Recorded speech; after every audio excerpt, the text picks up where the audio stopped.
આ વર્ષે સરકારી કર્મચારીઓની દિવાળી સુધરવાનું નક્કી છે.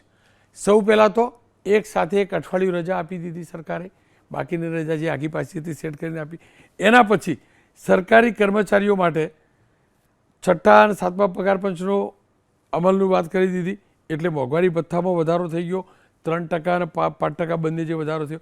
આજે પાછા સમાચાર આવ્યા, કેમ કે દિવાળી સામે છે, જનરલી પગાર 30 તારીખની આસપાસ થતો હોય, પણ આ વખતે કર્મચારીઓ અને પેન્શનરોના પગાર ભથ્થા પેન્શનની ચૂકવણી 14, 15 અને 16 ઓક્ટોબર દરમિયાન થઈ જશે. એટલે દિવાળી પહેલાં 14, 15 અને 16 આ 3 તારીખમાં સરકારી કર્મચારીનો પગાર થશે. એમાં ફિક્સ પગારવાળા પણ આવી જશે, એમનો પગાર પણ થઈ જશે. દિવાળી છે, પૈસા આવશે, સાચવીને વાપરજો, પૂરા ના કરી દેતા, કારણ કે 30 તારીખે ટેવાયેલા હોય, આ 16 તારીખે આવે છે. પણ હા, પગાર વહેલો થશે, બજારોમાં જબરજસ્ત રોનક જોવા મળશે, તમામના ઘરે રોશની હશે, મીઠાઈ હશે, મીઠાશ હશે, તે નક્કી છે.